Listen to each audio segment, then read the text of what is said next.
Your money already shipped. The 3 signs it's out for delivery tonight. Neville Goddard taught that the money you are waiting on tonight has already left the warehouse of your own imagination, and you have been standing at the wrong window watching for it. In the Gospel of Mark, chapter 11, verse 24, it is written, "What things soever ye desire, when ye pray, believe that ye receive them, and ye shall have them." That is Mark 11:24. And Neville Goddard would stop you right there and ask you to look closely at the tense of that sentence. It does not say, "Believe that ye shall receive," some far-off day when the check clears or the sign finally appears. It says, "Believe that ye receive." Now, already, complete, and if the receiving is already finished within you, then the check and the sign are not the cause of your good fortune. They are only the visible tail end of a shipment that left the dock the instant you believed. Do you see it? The very thing you have been straining to see with your eyes is proof that you have misunderstood your own part in this from the beginning. You have been standing at the window checking for the truck. When the truck was dispatched, the moment you first believed, you already held the package in your 2 hands. So let us say together, right now, the 3-part assumption that turns this from a lovely idea into your lived condition. Say it with me. I am the one whose money has already shipped. I am at peace because I already know it is mine. Imagination creates my reality. And again, I am the one whose money has already shipped. I am at peace because I already know it is mine. Imagination creates my reality. And if you would like tomorrow's teaching to find you as gently as this one did, consider subscribing now, so that we may keep walking this road together. Before we open the first key, if something in you just settled when you heard those words, if some old anxious watching just went quiet, type the words "It's done" in the comments below, and let that be your seal. Not a wish, not a hope, but a receipt you are writing for your own eyes. The first key is, the feeling itself is the shipping confirmation, and not the box on the porch. Think of how it works when you order something ordinary. A coat, a book, a small gift for someone you love.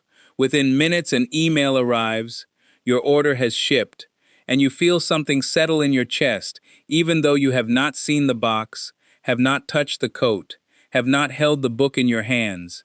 You simply trust the notification, and you go about your evening in peace.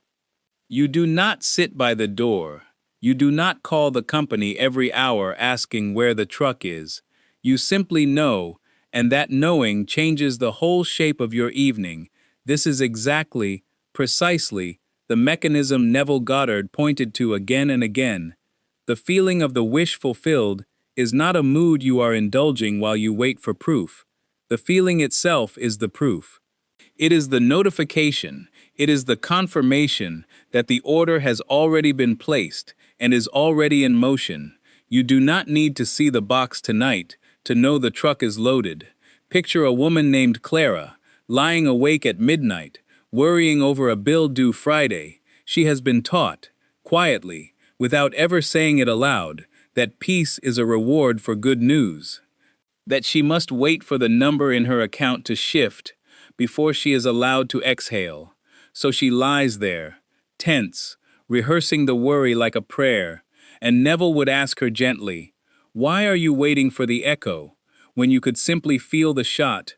So many of us have quietly assumed that the feeling comes after the money, that we will feel calm once the number in the account changes. But Neville taught the reverse. The calm comes first, and the number is only the slow echo of the calm arriving in the world of form. It is not the check that begins the story, it is the check that ends it. The story began the moment you assumed. This is why 2 people can face the very same empty bank account, and one feels dread while the other feels a quiet, settled certainty. It is never the account that decides the feeling. It is the feeling that eventually decides the account. So this week, when you notice yourself waiting for outer proof, before you allow yourself to feel settled, gently turn that order around. Feel settled first, and let the proof trail quietly behind you, the way a shadow trails behind a body walking in sunlight. Let the feeling arrive tonight, uninvited by any evidence at all, and treat it as what it truly is, not a hope, not a pleasant daydream, but a confirmation email already sent, already received, already true. I trust the feeling, for the feeling is my receipt. The second key is, the first of the three signs is a calm that arrives without any earthly reason behind it. You did not get the news. Nothing outside has shifted. No email, no phone call, no deposit notification lighting up your screen. And yet tonight, you notice you simply feel fine. The tight place in your chest that usually clenches around money has gone quiet, and you cannot point to a single external cause for it. Many of us are so trained to distrust unexplained peace that we almost feel guilty for it, as though calm must be earned by circumstance before it is allowed, as though we need a permission slip from the bank before we are permitted to exhale. But Neville Goddard taught that this very peace, appearing with no visible cause, is one of the surest signs that an assumption has been accepted at a deeper level than the reasoning mind. The outer senses have not caught up yet, but something in you already knows. Think of a woman lying awake the night before a decision that once terrified her. The rent is due, the answer has not come, and yet she notices, almost with surprise, that her shoulders are soft, that her breathing is slow, that the old midnight arithmetic, the counting and recounting of what is owed against what is owned, has simply stopped running in the background of her mind. Nothing has changed on paper, and yet everything has changed in her. She does not know why she is calm, she only knows that she is, and she is wise enough, this time, not to interrogate it, not to demand a reason before she allows herself to keep feeling it. This is the warehouse humming quietly through the night, packages being sorted, labels being printed, long before the truck ever pulls out of the lot. A seed does not announce itself while it is still dark beneath the soil. It simply does its patient work unseen, and the calm you feel for no earthly reason is that same hidden work, surfacing early, like a single green shoot breaking the surface before the rest of the garden shows any sign of spring. So when this uncaused calm visits you, do not question it. Do not go looking through the day for a reason to justify it. Do not treat it like a stray animal that might not belong to you. Simply let it confirm what you have already assumed. It is not relief because something has arrived in the world. It is relief because something has already arrived in you. And what has arrived in you was never going to stay hidden there for long. The outer world always eventually catches up to the state you are quietly, faithfully occupying. The calm is not the reward waiting at the end of the story. The calm is the first sentence of it. This calm is my proof, and I will not argue with my own proof.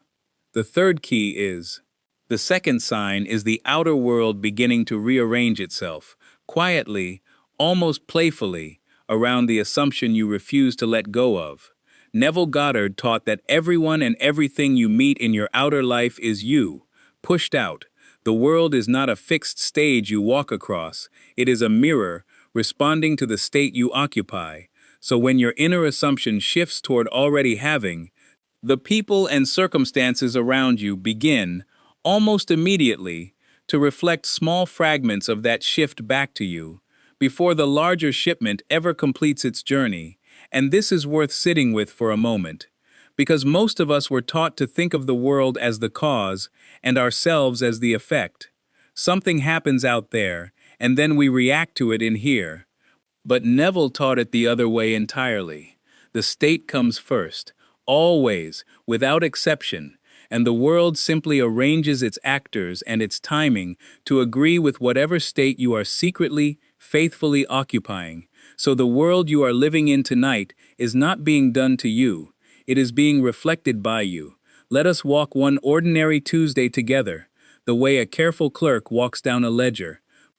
At 7 in the morning, you wake with no particular plan.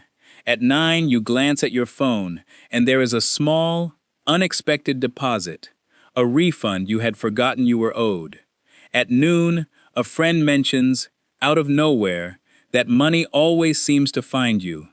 At 3 in the afternoon, you reach into an old coat pocket and find a folded bill you had completely forgotten was there. At 6, someone quietly pays for your coffee before you can reach for your card, and by 9 at night, you find yourself simply grateful, without having asked anyone for anything. None of this is the full shipment. None of it is the number you are truly waiting for. But each of these is a small parcel arriving ahead of the main delivery, a tracking notification made visible. And it is not chance knocking twice or 3 times in a single day. It is your own state answering your own knock. Now consider a second ordinary day, one where the assumption had not yet taken root. The same coat, the same coffee shop, the same friend, but this time the bill in the mail feels heavier. The friend complains about money instead of remarking on your ease with it. The coat pocket is simply empty, because the pocket was never really the source. The state was the source, and the state had not yet changed. This is why two people can walk through what looks like the same city on the same Tuesday and meet entirely different worlds, because they are not actually standing in the same place at all. One is standing in the state of lack, and one is standing in the state of already having. And the street, the friend, the coat pocket, simply arrange themselves to agree with whichever one is home. The world has no choice but to agree with the assumption you are steadily, quietly living from. It cannot argue with you. It cannot withhold its evidence forever. It can only mirror. So when you notice a small, unexpected kindness, a small, unlooked-for ease, a stranger's offhand comment that lands strangely close to what you have been assuming in private, do not call it coincidence and move on too quickly. Pause there. Let it register as what it actually is. A fragment of the shipment, a corner of the box just visible around the doorway. This is the second sign, and once you begin to notice it, you cannot easily unsee it. Small mirrors everywhere, all reflecting the same quiet truth back to you. The world is only agreeing with what I have already decided. The fourth key is, the third sign is that the old aching want quietly leaves the room. Without announcement, without fanfare, one day you simply notice it is gone. You used to feel a small, sharp pang seeing someone else's ease with money, a tightening when a bill arrived, a low hum of worry that followed you through ordinary errands. And then, almost without noticing the exact day it happened, you realize the pang is gone, not because the bank balance has changed, but because the state you occupy no longer needs it to change in order to feel complete. Think of a woman who for years checked her banking app the moment she opened her eyes. Before her feet even touched the floor, it was the first thing she reached for and the last thing she looked at before sleep. And one ordinary morning she simply forgets. She wakes, she makes her tea, she waters the plant on the windowsill, and it is nearly noon before she even remembers the app exists. Nothing outside her life has changed yet. The number on the screen is the same number it was the week before, but something inside her has quietly moved house. The old want has packed its bags and left the room she used to keep for it. Neville Goddard taught that persistence in the assumption is not the same as trying harder. Trying harder is checking the account 15 times a day, forcing a feeling you do not yet hold, straining toward an outcome, as though will alone could drag it closer. Persistence is something gentler and far more powerful. It is simply refusing to entertain the opposite, returning again and again, without struggle, to the assumption already accepted. Picture the want as a house guest who has overstayed its welcome. You do not need to argue with it or throw it bodily into the street. You only need to stop setting a place for it at your table. Stop refilling its glass. Stop asking it what it needs, and it will find, on its own, that it is no longer comfortable staying where it is no longer fed. The old want does not need to be defeated in some dramatic battle. It simply starves quietly from lack of attention, while the new assumption is fed, warmed, and welcomed in its place. So this week, Notice the moments the old want tries to visit you, the small pang at a stranger's new car, the tightening at a rising price, and instead of fighting it, instead of even scolding yourself for feeling it, simply do not feed it.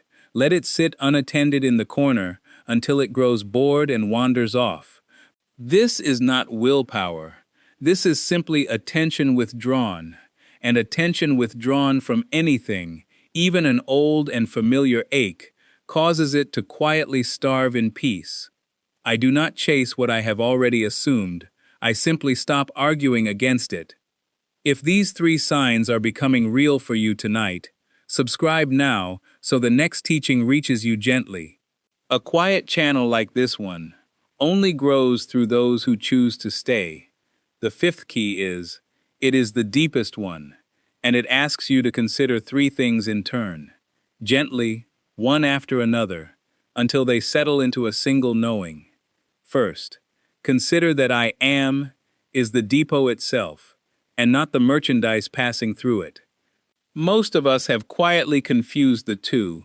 We have believed that we are the sum of what sits in the account, the number on the statement, the coat we can or cannot yet afford. But Neville Goddard taught that I am is pure awareness, the changeless witness behind every state you have ever occupied.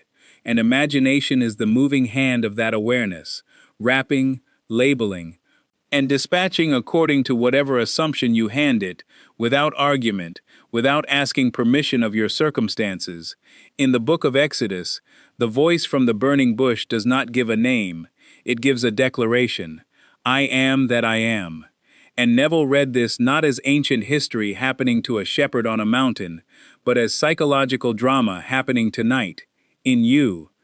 The burning bush is your own attention catching fire with the recognition that you are the one doing the imagining, and Moses standing barefoot before it is simply the part of you finally willing to look directly at the source instead of at the shadow the source is casting. When you say, I am wealthy, you are not lying about a fact your eyes cannot yet confirm. You are simply telling the depot which shelf to pull from, and the depot obeys, always, without exception. Though the appearance of the parcel in the world of time may lag politely behind the truth of it already settled in consciousness. Picture a man named Thomas, reaching for his phone 40 times a day, each glance at the banking app a small quiet vote for the belief that he is the balance and not the one behind the balance, until one evening, tired of the counting, he simply asks himself, who is doing this watching? And in that asking something loosens, he begins to feel himself as the one behind the eyes, the one prior to any number, the awareness in which every account, every worry, every hope has always appeared and disappeared like weather, and once he tastes that, the checking loses its grip on him, not because he decided to stop, but because he had quietly remembered what he actually is. This is why two people can face what looks like the very same lack, and one remains anxious while the other rests in a quiet certainty. It is not that one has more evidence than the other. It is that one has correctly identified himself as the depot, and the other is still standing in the parking lot, mistaking himself for the empty shelf. So tonight, before you go looking outside yourself for reasons to feel secure, remember, you are not the shelf. You were never the shelf. You are the one who stocks it. Second, consider the state akin to sleep, that drowsy threshold between waking and dreaming, as the exact hour your deliveries are truly processed. Picture an ordinary person, no different from you, lying in bed after an ordinary day, the bills still on the counter, the worry still faintly present in the body, and instead of rehearsing the worry one more time, she closes her eyes and imagines a single small scene. She feels her own hand lifting an envelope from the counter. She feels how light it has become now that it is marked paid. She hears, faintly, a voice she loves saying, "Look how well you are doing," and she does not chase the scene. She does not narrate it loudly to herself. She simply lets it feel true, lets the shoulders drop, lets the breath slow, and drifts towards sleep, still holding that small, warm scene the way a child falls asleep holding a favorite toy. Consider also a man named Daniel, who each night used to fall asleep replaying the argument he wished he had won, the bill he wished he had never received, and who one evening decided instead to imagine shaking his landlord's hand and hearing him say, "You are all paid up, and thank you." He did not perform this scene loudly. He did not force it. He simply let it be as ordinary and as natural as any real handshake he had ever known. And it is exactly this naturalness that Neville Goddard pointed to again and again.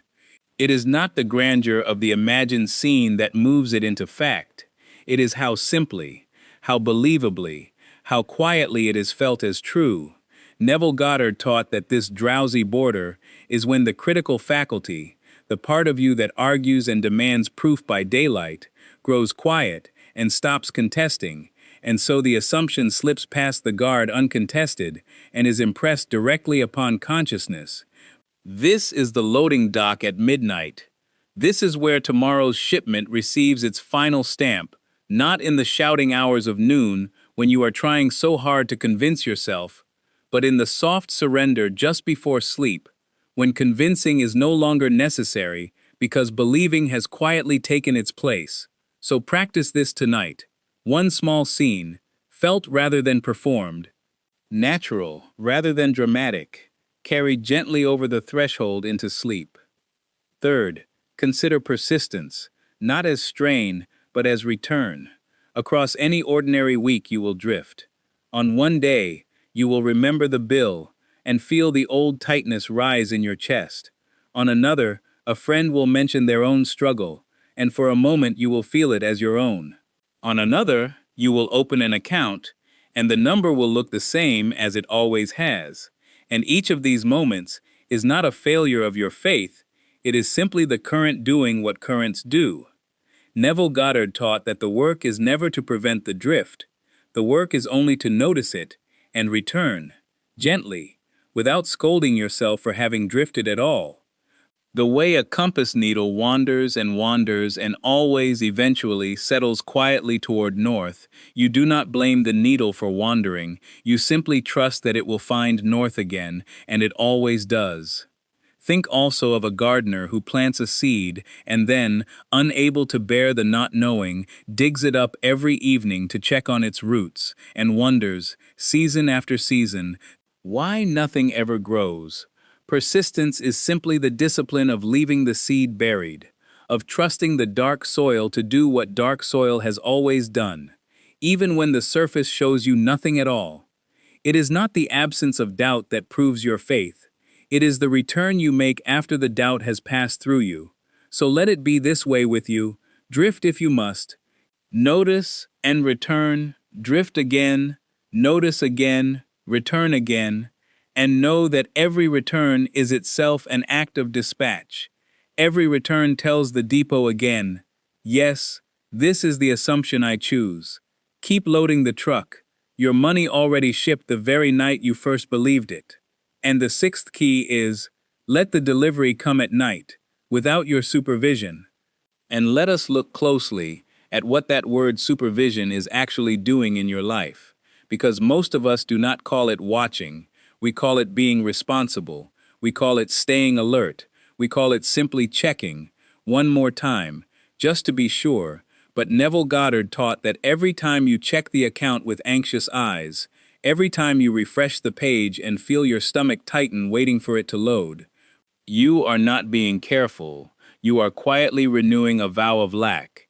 You are telling the depot, in the only language it truly understands, which is the language of feeling, that the parcel has not arrived, that you do not yet trust it is coming, and the depot, being faithful, being obedient, simply agrees with you again.